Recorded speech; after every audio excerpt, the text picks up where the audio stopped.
Good morning. It's January 3rd, 2020, and the Jason Garrett era is finally over. Listen, I'm good. I'm happy about the fact that he's been let go finally, because I'm gonna tell you, in my in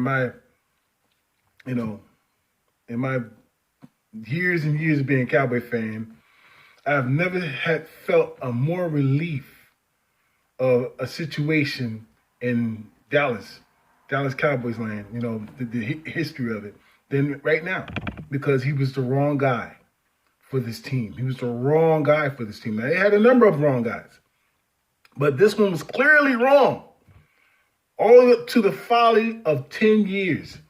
It was clear that he was not a good head coach for the Dallas Cowboys 3 years into his tenure, including his hiring in 2010. And it took this long for Jerry Jones' ego to subside, to finally let him go, because he can't be wrong about anything, all right? So, look, it's me, Cowboy Legends for Life, coming back at you again with another video with my hopes that you like the last one. Now, I'm going to tell you something. Let me start off this. The video I was going to redo about Jason Garrett and Jerry Jones is now it's obsolete. I no longer need to do the Sending the Clowns video with these two, because now Jason Garrett is gone. So it's mute. So now I'm going to make another video in the future, and it's going to be referring to Jerry Jones and his failure as a general manager. All right? But I'm tempering right now. Right now, this is about Jason Garrett being released and finally gone. And at first, I didn't dislike Jason Garrett. In fact, I was happy he became the head coach, took it over from Wade Phillips, who I actually didn't dislike at all. I thought that Wade Phillips took over the helm from the great Bill Parcells fine. But eventually, things became awry. You know why? Because Jason Garrett became the offensive coordinator. That's when things went wrong. And no one looked into that and seen that. Neither did I. That's when things started to go unravel during the time Wade Phillips was the head coach for the Dallas Cowboys. When they hired Jason Garrett to become the offensive coordinator, things began to go wrong, especially offensively. All right? Because in that era, Tony Romo had some of the best defense on his team that he's ever had in his life. Ranked number 8, ranked number, I think, 7th or 6th, and ranked number 10th. Between that era, it was between 7 and 8 the entire time, the first 4 years of Tony Romo's tenure as a Dallas Cowboys quarterback. So it wasn't primarily the defense that was having problems later on in that era. It was the offense started to have problems. They started to spud. And that was under the offensive coordinator and, of course, Wade, the head coach, Jason Garrett being the offensive coordinator. Jason Garrett. And so they didn't look into that. So, Jason, let me tell you something. Jerry Jones wanted Jason Garrett all along. Wade Phillips was out, and Jason Garrett came in as an interim head coach. And, the only experience he had before that was just quarterback coach, and that was only 1 year. 1 year when he was let go, okay? So when he came to the Cowboys, he came to the Cowboys with 1 year experience as any type of coach at all. And we got into the offensive coordinator. Now, yes, I know Kellen Moore actually went through the same thing, but Kellen Moore is very, very young, and Kellen Moore is very bright. You understand? Kellen Moore has shown the propensity, okay, of his coaching to be very effective in terms of the offensive coordinator, all right? Because this is the first time that the Cowboys has been number 1 in offense since 1977. I might add that year that the Cowboys, of course, won the Super Bowl that year. They were also number 1 in offense and number 1 in defense as well. I don't think that ever happened. I don't think that's ever happened in the Super Bowl era in any team. Being number 1 in offense and being number 1 in defense as well. If anybody knows better, please let me know. But I don't think so. And so with that, that was just a different era. But now the Cowboys have never been they've been number 1 in defense plenty of times, especially under Jimmy Johnson. Plenty of times, okay? Especially under even I forgot. Well, anyway, they've been number 1 for a long while time, especially during Tom Landry and Jimmy Johnson. But offensively, they never came close, except the highest they ever came close, I believe, was number 5. Okay? That was the highest they ever came close to number 5 to offensive error. But now they have become number 1. So you know what? Whether they continue with Moore or let him go, I think that would be a sad thing because Moore has proven that this offensive team can win. It can move. Just get a different coach who's going to have balls. Get a different coach who's not going to do stupid shit like freeze his own goddamn kicker. Okay? Or not go for it in 4th and shorter than 1. Okay? With one of the greatest running backs in football, if not the greatest running back in football. You understand? And just say, oh, no, pump the ball. We're past the 50-yard line. Pump the ball. Get Jason Garrett the fuck out of here. He's a bum. I'm still saying happy, but I still can't stand the guy. Let me tell you something. Like I said, I like Jason Garrett up until the time they became 4-12. No, I'm sorry, not 4-12, but they were 3-3. They became 12-4. Now, and obviously, I was kind of like, I see what people are telling me. Back then, people were telling me that Jason Garrett's not a good coach, but I was ignoring that. They were going 8-8. They were losing the last game of the season when they had a chance to get to the postseason 3 straight years. Then they went 12-4, which is good, right? But they became 4-12, which proved that both Garrett and Linehan did not belong on this team running it. They proved it with the 12-4 season because they could not get a scheme good enough to take when Roman went down, was replaced by Wheaton, Castle, and Moore, okay? Between those 3 quarterbacks other than Romo, they could only muster up 1 win. 1 win. Then you could say that, you know what? You could blame also Jason Garrett and, of course, Linehan. You could blame them both, okay? It just doesn't make any sense to me that they would lose. And they had some great players on that squad. They had some great players on that squad then. All right? They just couldn't move the ball. They couldn't do anything. I saw them against the Atlanta Falcons one year, okay, when Roman went down. And I think it was, I think it was Wheaton. I think it was Wheaton who was quarterbacking them. And they went up like 20-something points in the first half. They had almost close to 30 points in the first half, right? In the second half, they didn't score a damn thing. And the defense allowed the Atlanta Falcons to come back and win that game. That's coaching people? Do you understand? Linehan, Marinelli, and I don't think it was Marinelli, but it was one of those. I think it was one of those Ryan boys. Okay, I think it was. You can check the log and see. But this is the Atlanta Falcons game. This is before that debacle in 2017. This was 2015. I'm talking about. They for the Atlanta Falcons. Atlanta Falcons they had them down to almost 30 points in the first half. Cowboys were winning. Second half come along, they didn't score a single fucking point, and the defense couldn't hold the fucking lead, and they goddamn lost the game.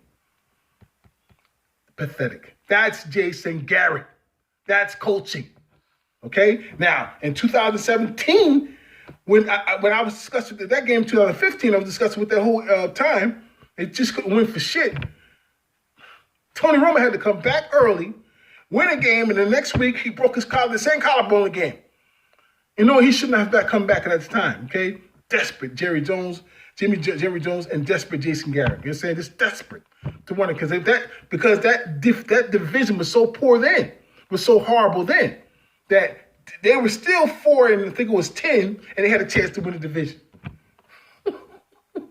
Cowboys were 4, no, I'm sorry, 4 and 10, but Cowboys were 4 and I think they were 4 and 8 or something like that. And they still had the chance to win the division with the rest of the games left. That's how poor that fucking division was. And it was the Washington Redskins who finally won it. Who finally won that division. The last game of the season, something like that. And they all 4 teams were poor that year. Same thing it was this year. The division was sucked then. Okay? And of course, finally the damn Eagles won it. And don't give me no shit about, great Carson Wentz, man. Great Carson Wentz. Carson Wentz he's still a trash quarterback running a trash ass team. All right, but good luck to you. But anyway, what's more significant here is that I finally wanted Jason Garrett during the 16th season, during number 16 when Dak Prescott first came there, and they flew, man. It was 8 in a row. I'm sorry, 11 in a row, and they were just flying under the seat of their pants. They were fucking winning like crazy. But they got into the playoffs, and they played like a Jason Garrett team. They played just like a Jason Garrett team. Fell behind quickly, and Dak had to muster his all his strength, like again, to get them back into the game, and he did. And they actually went ahead for one point, but then the defense gave up the fucking points again and made them lose it. And the Cowboys had to come back and try to tie the score up again, and they finally eventually lost it because Jason Garrett was playing not to lose instead of just playing to win. And that's what the reporters were just livid after that game. The reporters all across the country who were Cowboy fans who follow the Cowboys, especially in Texas, were livid with Jason Garrett. And I was like, damn, this was a great game, but, I mean, can you really blame all this on Jason Garrett? And I say, you know what? And I redid the game, and I rewatched the game and said, you know what? He did this wrong. He decided to do this right here. He should have done the opposite. He played not to lose. And that's the Jason Garrett's formula. Okay? When you play not to do something, you're going to do it eventually. That very wrong thing that you don't want to do. Okay? That's just the universe, folks. That's just the realm of the universe. And that's what Jason Garrett operates from. Okay? He operates from a loser's mentality. He always had, and he always will. So whoever hires this fucking bum, okay, this cherry top bastard, okay, cherry head, what are you going to call it? Anyway, they're going to get the same thing. So I hope he goes to it, like one of the Giants or Eagles. Eagles. Peterson is a decent coach, so I know he ain't going there. Okay, and you might go to the Redskins, but the Redskins got their coach now. They said, we're gonna get our shit before you guys talk about some damn Jason Garrett. I don't want to hear that. So they got a good coach too in Revere, but Jason Garrett may go to the Giants. Who knows? And I'll get to laugh this time instead of cry. Anyway, I don't know if they're going to the Giants now. I'm just joking. But I would tell you this, our era with that fucking clown is gone. I mean, think about it. He's a clown and he's got red hair. I'm not tracing on red hair, believe. I'm not being racist or anything like that about people with red hair. Hell, Malcolm X had red hair. Okay? I'm just saying that he was a clown. Okay? Jason Garrett was absolutely wrong for the job.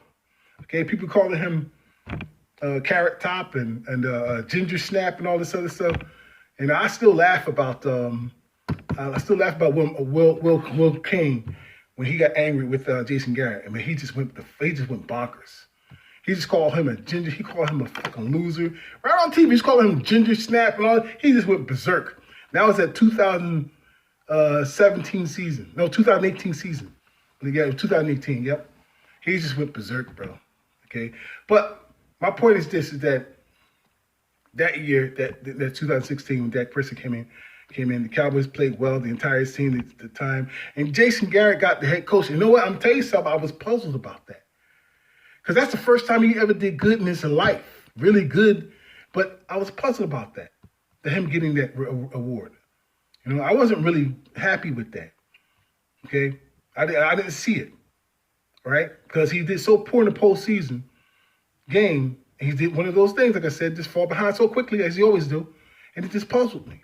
Now, the following year was a telltale thing about him because this was a year that he lost a chance to get to the postseason again, right? Now, he almost did it with an 8-8 season until Dak won the last game of the season, all right? And became 9-7 instead. But it could have easily been 8-8, and that would have been 5, right? Now, they lost a chance to go to the postseason, but here's the thing, right? Jason Garrett did a game with the Atlanta Falcons again. That's what I'm talking about. And Atlanta Falcons, that was in 2017. And they lost that game with Chaz Green, who replaced Ty Smith, right, at that game. And the fact that Dak got sacked 8 or 9 times in that fucking game with the same goddamn defender. Outside defender. I'm not defender. I'm outside blocker. trying to fucking protect Dak Prescott and couldn't even protect himself. How was he able to protect Prescott and he couldn't even protect himself? Okay? And they continued to play him until Dak just got knocked on his ass I don't know how many times. Forget about the 9 sacks and shit. He got knocked on his ass a lot of times, and they refused to replace this fucking bum. So we'll just, after the 5th sack, we'll just get somebody to help chip him. And we'll keep him in there. That's when I knew he had to fucking go. The Cowboys were actually winning that game in the fucking first half. They were winning that game in the first fucking half. Jason Garrett's a trash. It's a joke. It's a fucking joke, man. Thank y'all. You know, look, I'm happy he's gone. I'm not really happy that Jerry Jones is still general manager because he's fucking got to go next. We won't be safe until that old fucker stepped away or stepped out or gone. I'm just saying like that, okay? He realizes that he's no longer what he thought he was, because he never was. Because any real general manager on any real team who had real experience as a general manager in football would have been fired his first 3 to 5 years had he had an abject failure just like Jerry Jones. Jerry Jones had 25 fucking years of abject fucking failure, and he's still calling the shots. Right? So don't tell me he's not a fucking loser. He's a loser. Okay? Then you keep a guy going on 10 years. 10 years you keep a guy that couldn't win you but 2 fucking postseason wild card games. You fire a man who handed you 2 straight Super Bowls and a 3rd one by proxy because it was his team he built. Fuck you goddamn head talking heads. Jimmy Johnson built that team. Okay? He built that team. And so he gets fired for bringing him all those Super Bowls with the youngest team in the NFL. He's gone.